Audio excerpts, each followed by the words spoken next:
Hello, everyone, and welcome back to another episode of Living with Mangoes.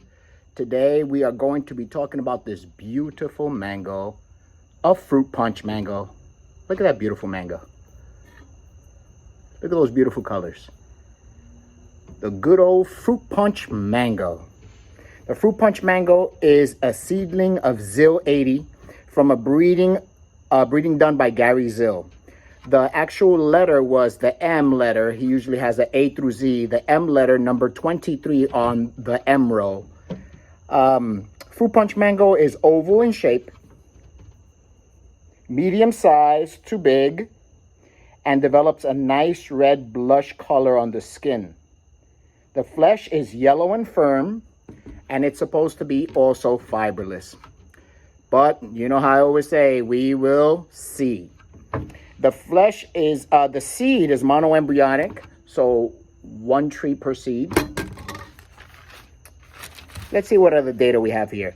The tree is said to be a good producer, but the fruit is susceptible to bacterial black spot. That's a shame. It is a popular variety with consumers, and they liken it to a popular drink called Hawaiian Punch. And this is true. The last time I had a fruit punch mango, it did taste very similar to a Hawaiian Punch. A little watered down though, like a watered down Hawaiian Punch. Back in the days, we used to have this drink called Hawaiian Punch, and it had a little Hawaiian man on there with a little hat. That's why I'm wearing this hat today. Today I am going to be Hawaiian Punch Man. So yeah, it's a very popular fruit. The fruit ripens in May to June, and the flavor is considered fruity, classic, and acidy. So that is the details on the fruit punch mango. Let's get that out of the way. Look at that fruit punch mango.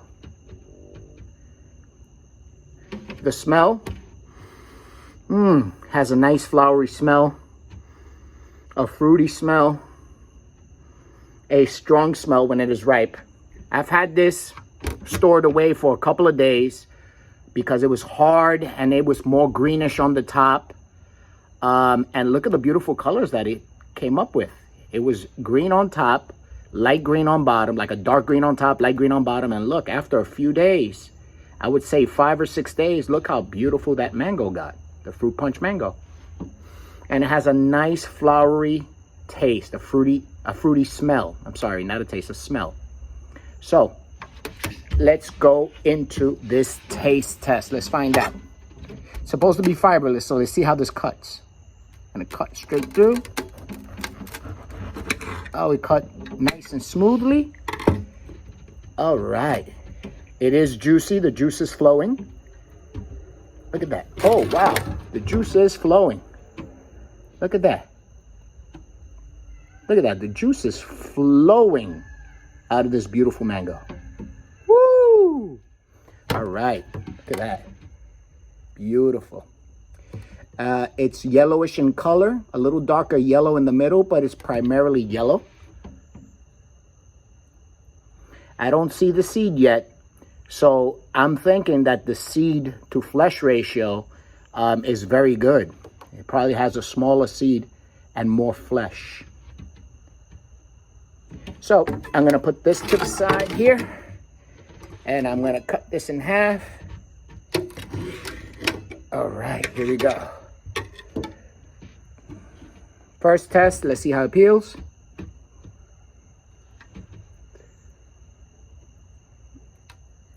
The flesh is very tight on the skin. I don't see any fibers thus far. No fibers. Woo! Has a strong fruity smell. It also has a strong mangoey smell. I could also pick up a little bit of the apricot / peach smell. Now let's do a taste test.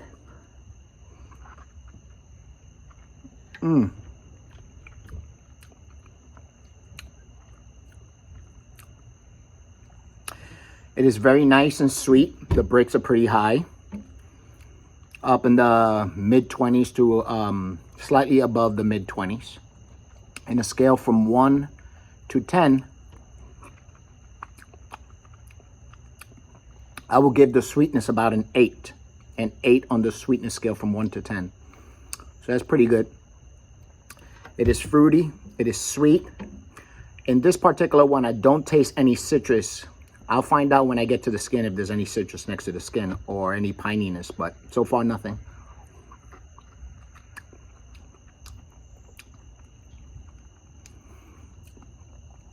I taste different fruits in it for sure.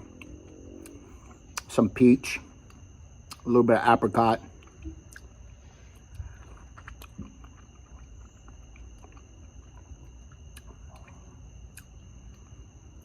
Very sweet, very sweet. Very little fiber. It always has a little bit of fiber, but not that much fiber. It tastes a little pear in it.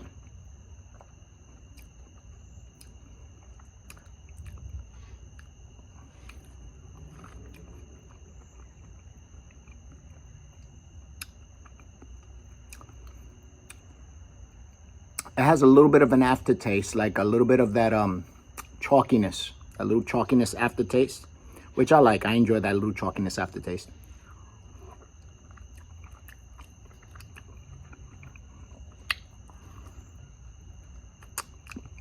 Next to the skin is still sweetness. I don't taste any pininess. I don't taste any type of citrus. It's just very fruity, very sweet. Has different fruits on it. Let's see how that skin is.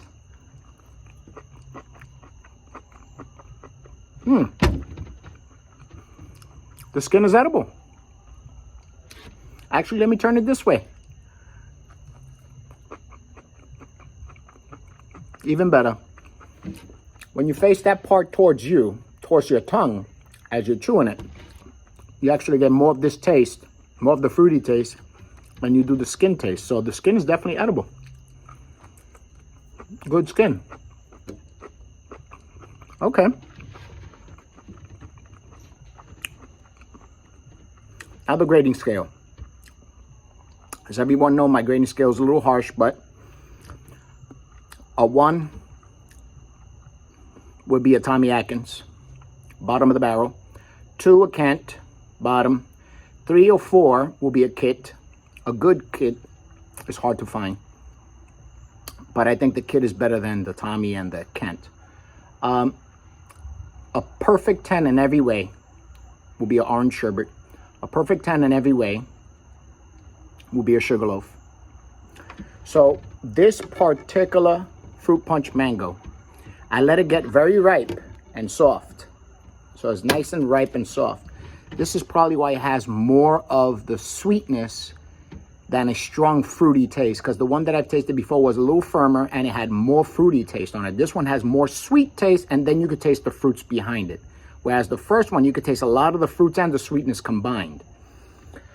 This particular mango, the fruit punch mango, I would give it about a 7, 7.5. A 7 to a 7.5. I will give this mango. So it got into the same category as the coconut cream for me. If you could go back, you could see the video on coconut cream. So yeah, fruit punch mango. Good mango, y'all. Beautiful mango. I have a few of these trees, actually. Small trees. They're still pretty small. They haven't produced yet, especially with the cold last year, but hopefully next year I have a few on the tree. This particular fruit punch mango is pretty big. Pretty big. They come a little smaller than this, but this was a big fruit punch mango, which I'm happy with. A lot of meat. I could share it. Today my son Francisco wasn't with me, so he wasn't able to taste this. I'll probably save some of this for him. Maybe. And with that, I am out. Peace. Living with mangoes.